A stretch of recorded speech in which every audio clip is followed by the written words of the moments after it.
Chapter 34. Your troubles shall follow. You can run, but you can't hide. The sun was starting to go down beyond the cloud cover, and already darkness had all but crept in and overtaken Van Hoover. I was sitting outside of the Three Soldiers Inn, the proprietor of which was a female griffin by the name of Ruby. I'd bought from her an old bottle of Sweet Apple Acres branded cider and was now gently sipping from it every now and then. The others were all with me, with the notable exception of Altrix. The changeling had already retreated up to our rented beds, declining any and all invitation to join us. The place had a couple of rooms upstairs for rent. There were 2 rentable private rooms, as well as a third one that was exclusively for Ruby's use. There was also a larger room that was packed with salvaged bunk beds that were cheaper to purchase than a full room to yourself, mostly because you were buying the bed specifically and would be sleeping with any other patrons. Moonblossom had made sure to book us all one of the latter, since there were far too many of us for a single room.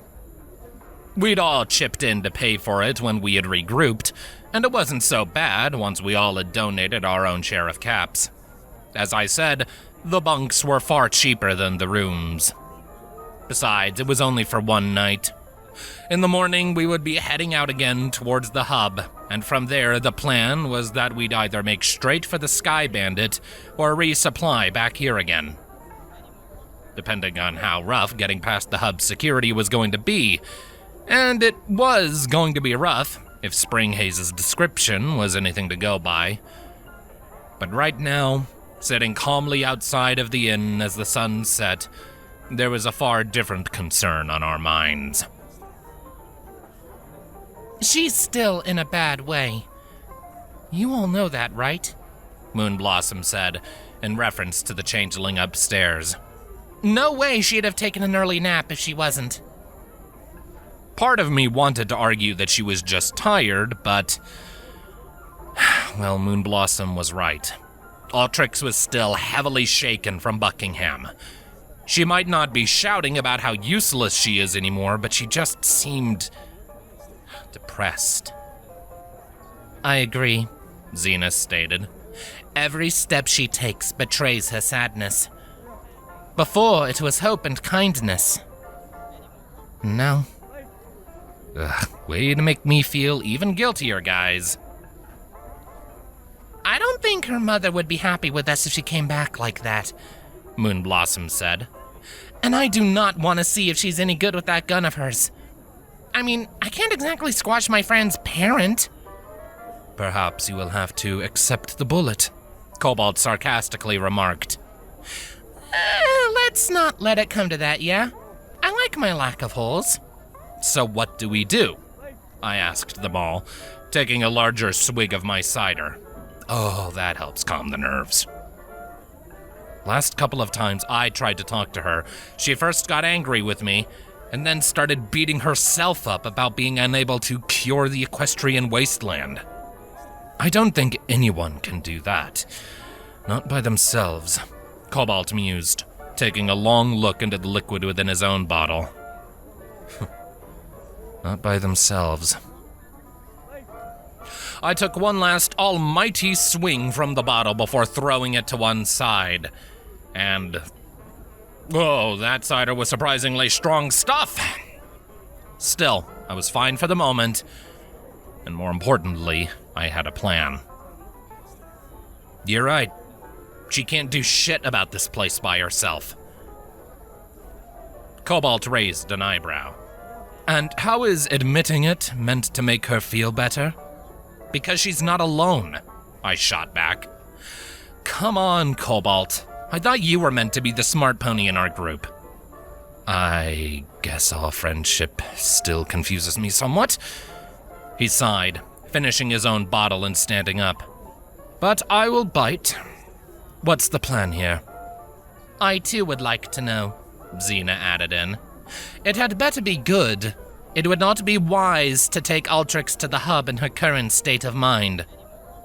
As I said, whenever I tried to talk to her about it, she rejected the help. I began, hoping to Celestia, Luna, and whatever other deity was out there that this would work. That failed. But maybe we should all try at once, together. You know, show her that we've all got her back. You might end up crowding and overwhelming her, Cobalt rebuked. It could, Xena agreed. But it equally may not. It's as good a plan as any, if we are careful in our words. Heck, I'm in, Moonblossom said with a shrug. I was hoping teaching her to fly that Sky Bandit would help her a bit, but since that's a bust, I'll go for this instead. I saw Xena shoot Moonblossom a smirk. Yes, I had noticed your increased tenderness towards her. The raider has truly found her heart. Ah, shut up. Pfft. You know, I had never imagined Moonblossom looking downright adorable, but the puffed up cheeks and the heavy blush, they were certainly doing it. I think she caught my grin. Keep smiling like that, buddy, and I'll carve it permanently into your face. And the moment is gone. All right, I said to the others. Finish your drinks. Let's get up there. They were all but done anyway, and in quick succession, we turned back to the inn and trotted our way through the front entrance. There were several ponies dotted around the table sitting in front of the main bar where Ruby was cleaning a glass with a rag, all of the patrons looking like they'd been consuming more than 1 or 2 drinks. The stairs leading upward were behind the bar so that only patrons who'd paid for the beds could be allowed upstairs by the griffin guarding the way. Given the double-barreled shotgun displayed above the bar and the fact that Ruby was a very tough-looking griffin, I did not want to imagine what happened to any pony looking for a free nap to sleep off their drunkenness. The scars covering her gray body told a story in of themselves. You heading up? Ruby asked us as we approached, setting down the glass and tossing the rag onto another nearby counter. Or are you ordering another drink? I think you've already got your claws full, I said to her, gesturing to the rest of her patrons. She shrugged. Just a usual night. I'm sure I'll be slinging half this lot out onto their faces by closing time. So what'll it be? Heading up. Well, don't let me stop you. Just don't disturb the others. I can't be fucked to deal with any complaints. I gave her a nod, slipping behind the bar and heading up the stairs with my friends following close behind. Up top was a very simple corridor lit by a couple of wall-mounted candles. 3 doors lining the right that led into the private rooms, while a single door was on the far left that led into the shared bunks. Heading inside, only 2 other occupants were presently within the bunk room. To the far left of the back wall was a random blue stallion who looked dead to the world on his mattress, while laying on a bottom bunk in the middle of the room was Altrix. She was just lying on her back, her eyes wide open, and staring at the bottom of the top bunk above her. We all quietly approached the bed, though the movement was enough to get her to blink and look in our direction. Hey, Altrix, I started off. Can't sleep? She looked back up. I'm fine. Xena sighed, moving forward and sitting on the edge of the bed. No, you're not. You haven't been fine ever since the incident in Buckingham. She turned away from us. I just want to sleep. You should too. Rest is important for your health, after all. Always with the health advice, Cobalt noted. At least I can do that right. Hey, come on, kid, Moonblossom stated. Leave that brooding shit to ponies who deserve it. And I've done a lot of stuff that's worth brooding over. But you're better than that, Altrix muttered. You're all so strong. Do you realize that? You're all so determined to save us, even though you should probably just let us be. I was supposed to help, but I can't. I can't do anything for this dumb place. I can't do what you do. I just can't. Don't give me that shit, I dismissed, getting her to roll over and give me a wide-eyed look. What? That's garbage, and you know it, I said sternly to the changeling. Time to get serious on this. I don't know what we would have done without you, Altrix. You saved our bacon more than once. How? I can't shoot people, I killed him. That griffin? I can't get his face out of my head. You don't have to kill to help us, Altrix, Xena said softly. And there is no shame in feeling guilty, quite the opposite. It shows how good a person you are. But... You replaced that raider and stopped the others from finding us, I listed off. You saved me when my old buddies had me tied up, Moonblossom supplemented. You treated me when that poison almost ended my life, Xena added. You gave me a gold star, Cobalt said with a shrug. Seriously? Well, at least I got a chuckle from Altrix. You are a very brave pony, Cobalt. She giggled. Very brave, I deadpanned. But I digress. The point is, you saved my life with what you did. We've all saved each other at some point or another. Because, Altrix, you're right. You can't cure the Equestrian wasteland. But maybe we can. At the very least, make it better than it was. Maybe for changelings alone, maybe for ponies too. But we can and will stop Kronos together, and fact is... I sighed, hoping that the simple truth would work. We can't do it without you. Altrix is silent, looking around at us all one by one with her giant blue eyes holding an untold number of emotions. But then, right in the corners of both, I saw small, glistening tears begin to fall. She sniffled. I love you guys. Her horn lit up, and the next thing I knew, we'd all been dragged forward and pushed right into an impromptu group hug. And for once, not a single one of us protested. But it could only last so long, and eventually the changelings saw fit to release us amidst a few final tears and a small hiccup that resulted from them.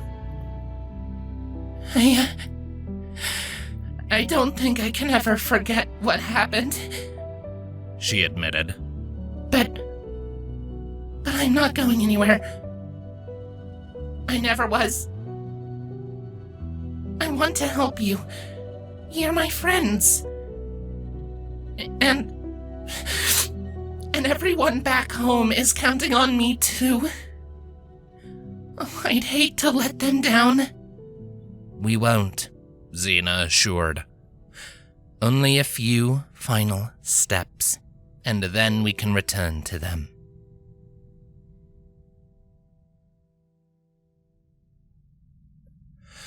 I lay awake on my bunk. I was in the one opposite of Altrix's, Moonblossom having taken the top bunk above the changeling. Cobalt was above me, and to my right was Xena, all of whom were sound asleep. All but me. I was pretty sure it was morning by now, and a check of my Pip-Buck's clock confirmed that. Almost 2 in the morning. I think I might have snagged an hour or 2 earlier, but now I was restless. I guess I just had a lot on my mind. Not surprising, given everything that had happened. Altrix was mostly fine now, though I doubted she'd ever be quite as innocent as she'd been when we met. More than that, I felt closer to my friends than ever. In little more than a month, I'd accumulated a small group of ponies and a changeling who meant more to me than any cap in the world. So why did I feel so uneasy? Was it the continuing threat of Kronos and the larger figures behind the crazy griffin? Red-Eye? Goddess? And what about the remnant, the zebras still following us? Following Xena? Maybe it was a mix of all of it. The continuing pressure of having Equestria's fate in my hooves, not to mention the fates of my friends. Oh, now I was psychoanalyzing myself. I lit my horn, reaching for the saddlebags tucked under my bed. I knew what I was looking for, and in short order I had it floating out from the bag and up toward me. I settled it down gently, taking it between my hooves as I let my magic aura die out. Twilight Sparkle. The small statuette I'd found back at the factory. Was the pressure I felt the same kind as she went through? She and her friends. The elements of harmony. Was protecting them why she did any of it? Dealing with Chrysalis? Working on alicorns and changeling queens? What would I do to save them? Scrap? I heard Xena's voice, and glancing to my right showed that my mare friend was awake and giving me a look of concern. What is wrong? I sighed, diverting my gaze back to Twilight. Just thinking. I saw her slip from her own bed and quietly walk up to mine, leaning against it and giving the statuette an inquisitive look. Does the Ministry Mare have much to say? So much and all too little, I muttered. But I guess it reminds me of what it is I'm fighting for. And that is? You, I answered. Our friends. Keeping us safe. And together. And making damn well sure that Kronos can't hurt anyone else. Good answer, she said. And I smiled a little as I felt her give me a light nuzzle on the cheek. It is a good reminder. I would keep that little pony close.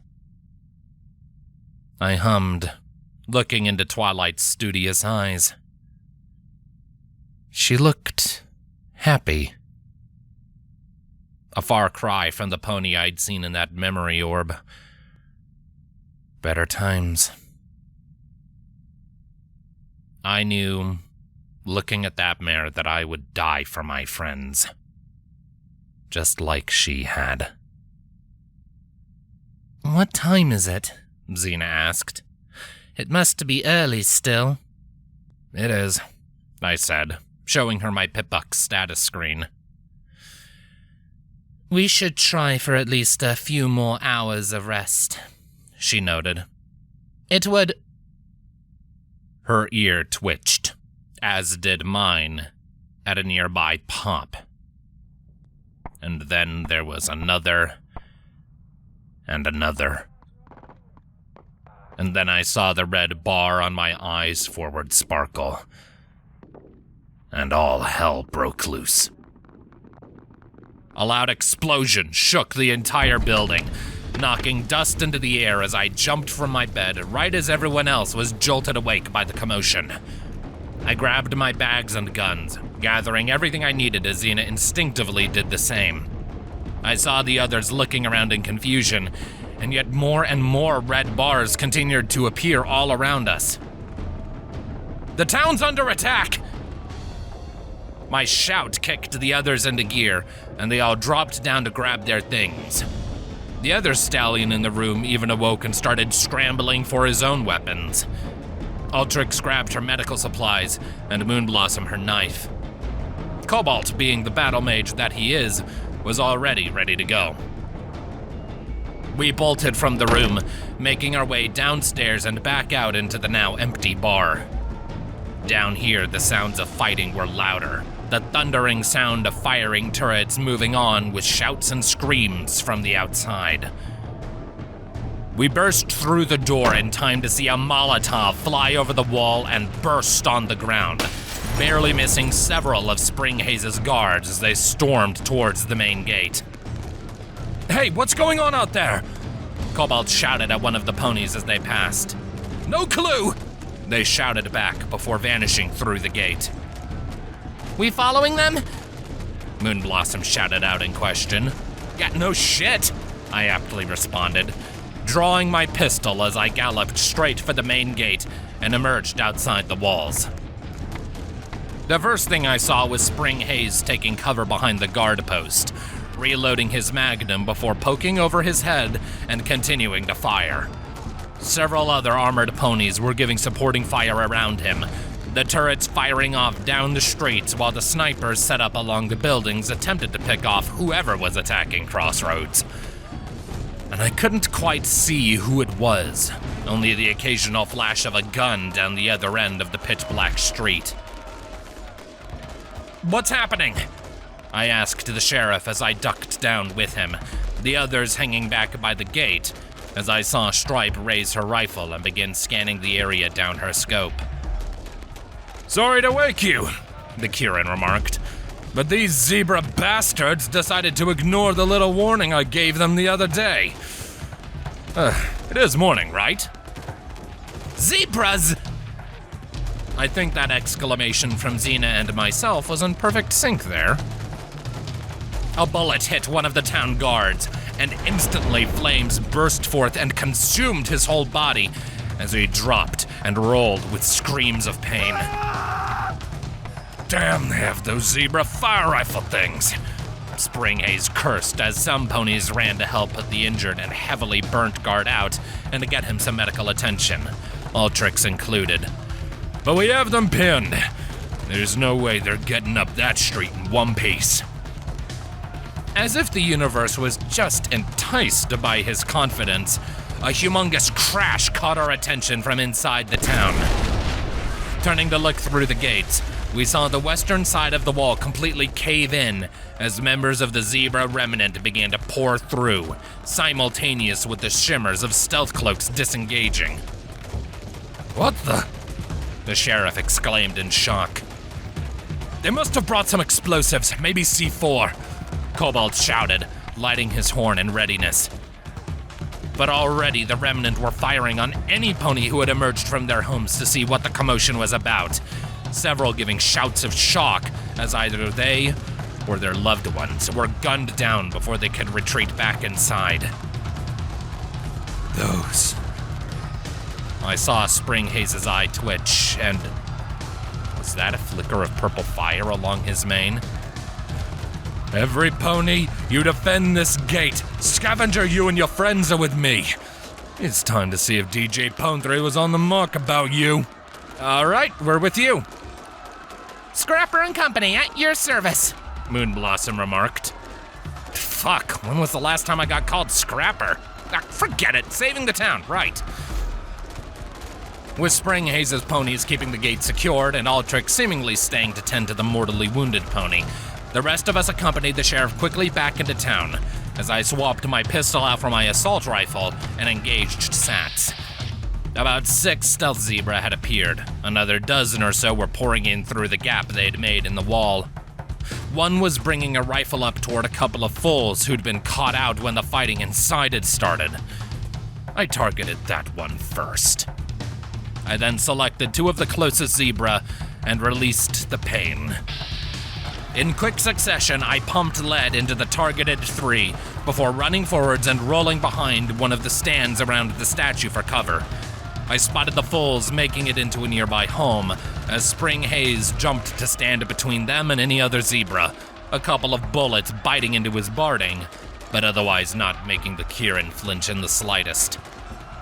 The rest of the zebra weren't about to stand out in the open, however, and all took positions from which they could receive some cover and continued to fire. One made the mistake of getting too close to the sheriff's office, earning the wrath of the automated turrets protecting it. But the other remnant weren't quite so stupid.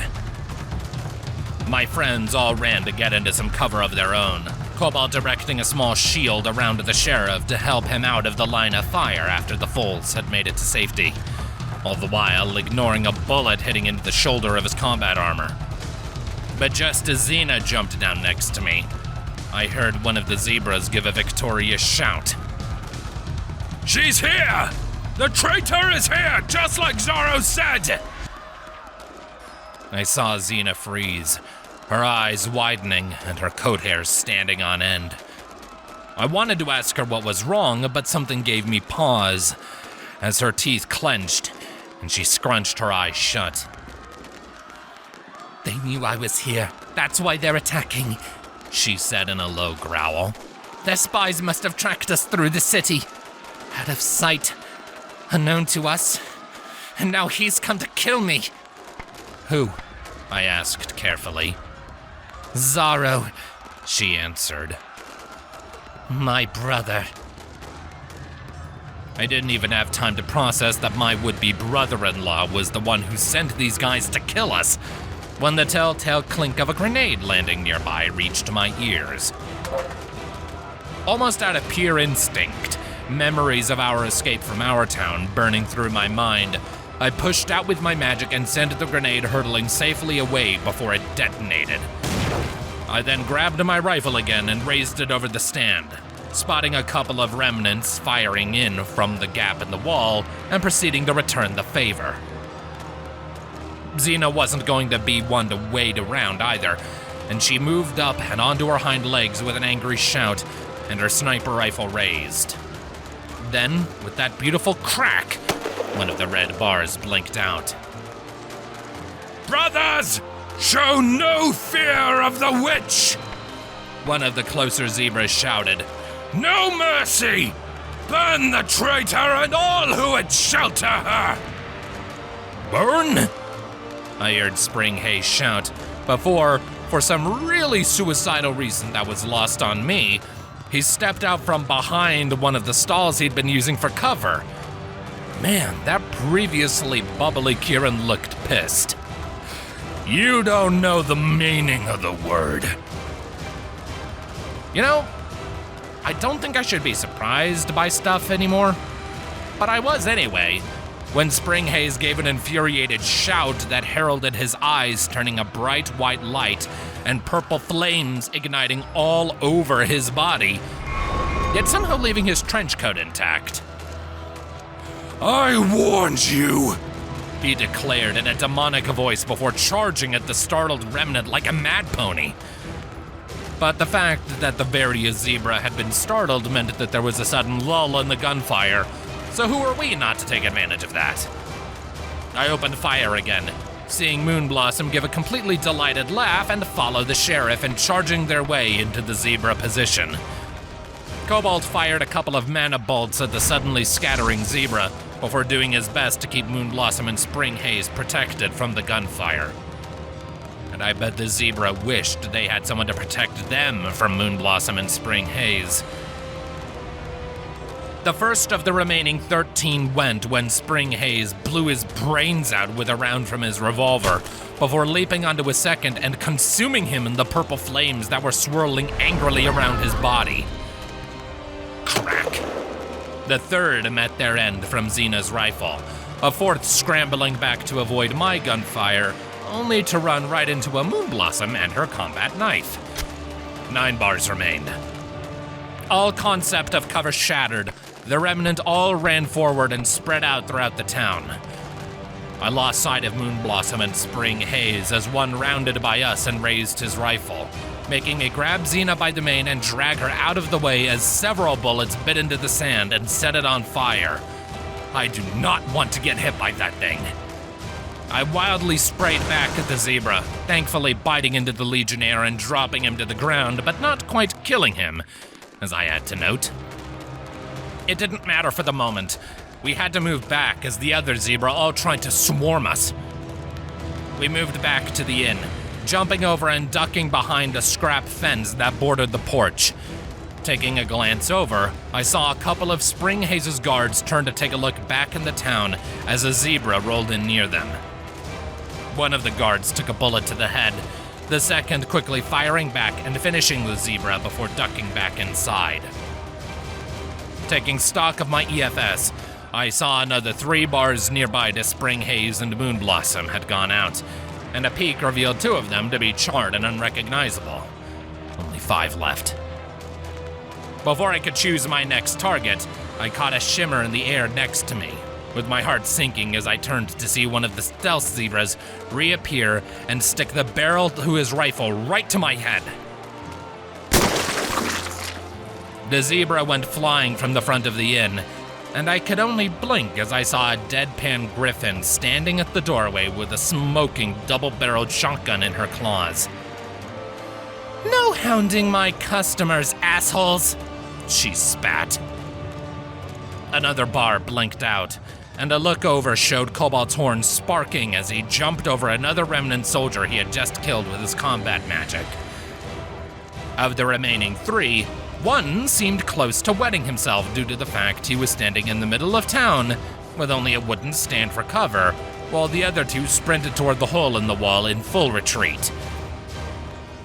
I raised my rifle and fired after the latter 2, but at this range, my bullets just ricocheted around them as they fled, firing a couple of shots back as they went.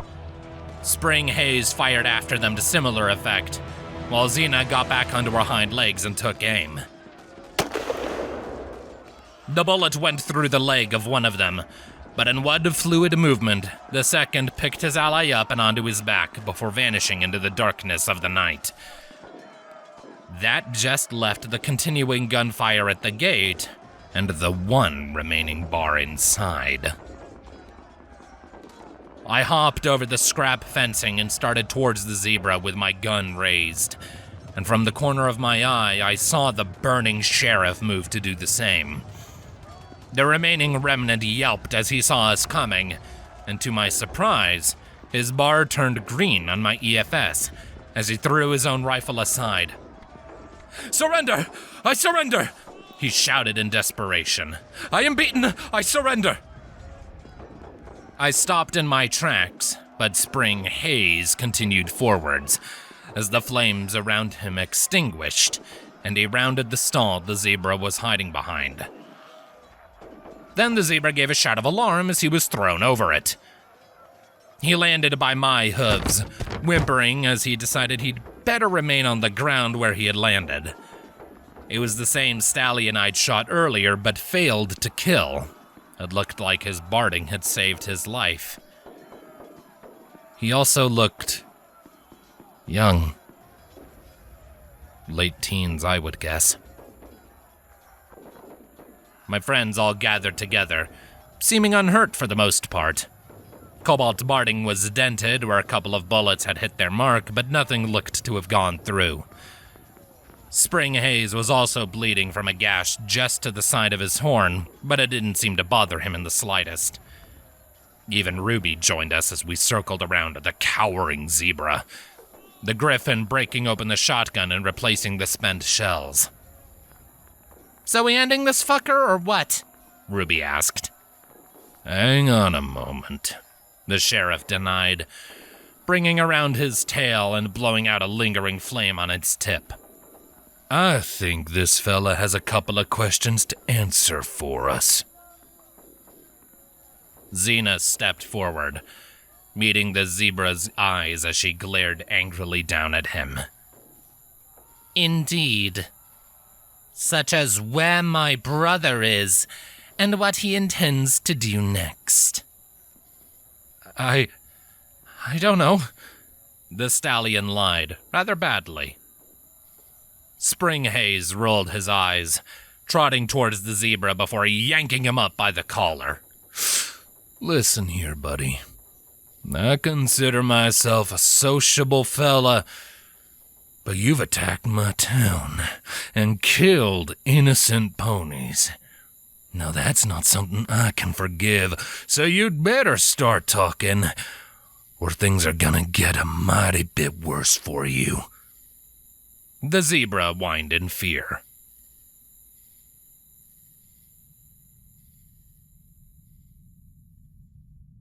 Platinum Plaza, Spring Haze muttered, as we all took a moment to breathe in the sheriff's office. Altrix was back with us, the ponies of the town busy picking up the pieces and burying the dead. That's a mighty big trek through the ruins. These zebra must love to walk. The zebra in question was passed out in the jail cell with a few new bruises around his muzzle. The remnant assaulting the gate had fallen back without taking any casualties, though had succeeded in killing one of the defending snipers, as well as the pony I'd seen get his brains blown out. The injured stallion Altrix had been tending to was apparently going to live, though it had taken our single remaining Hydra bottle to save his life. So no more get-out-of-jail-free cards for us. He was back to normal healing potions from here on out. Platinum Plaza, Cobalt muttered. Named after Equestria's first ruler. I wouldn't know about that, he replied. But it's an open space surrounded by a whole lot of buildings. Not unlike Crossroads. Probably even more so, since it's not on an intersection. A lot of cover. Not a bad place for a camp if they got the surrounding high-rises secured. They have to be hurting after this, Cobalt noted. Between their battles with the Steel Rangers and today, I can't imagine they're in good shape. They are tenacious. Even if they are low in numbers, they will not rest. Such is the way of the fanatic, Xena growled. She might be right, Spring Haze agreed. If they are after y'all, they'll try again. And what about him? Moonblossom asked, nodding towards the zebra in the cell. What are you gonna do to that prick? The sheriff hummed, regarding the zebra carefully. Might put him to work fixing up the town, see if there's any reformation for him. I will admit, I did consider putting him down, but look at him, he's young. And given what you told me about these remnant folks, perhaps he didn't really have a choice but to serve. I think I'll try to give him that choice before heading down Execution Alley. That's merciful, Xena noted. I try to be when I can, but we haven't had to face something like this in a while. Not even raiders usually get this brave. Then we cannot let them continue to torment innocent ponies, Xena announced. I cannot. My brother leads this group. I'm responsible for all the innocent ponies who died today. I must make it right. What are you saying? Altrix asked worriedly. I will confront him. Alone. She will what? Yeah, no. Moonblossom deadpanned. If there's a bunch of zebra to squash, let me squash him. Don't be a glory hog. This is no time for jokes, she snapped back. This is personal. I cannot and will not allow you to accompany me this time. But where are your friends? Altrix protested. And Zaro is family. And what am I demanded to know, getting Xena's eyes to widen. Hey, I get it. This is personal to you. This fucking hurts. But what's personal to you is damn well personal to me, and I'm not letting you go on this thing alone. Xena closed her eyes. Scrap. I love you, Stripe, I said, taking her hoof. Please, don't block me out here. I'm family too. She sighed, but didn't pull away. I could just see the conflict in her eyes as she opened them and stared into mine, my heart aching as they visibly glazed over with barely held back tears. All right, she said quietly. You all right? We will go, but the others will remain. I cannot have them taking this risk. Not for me.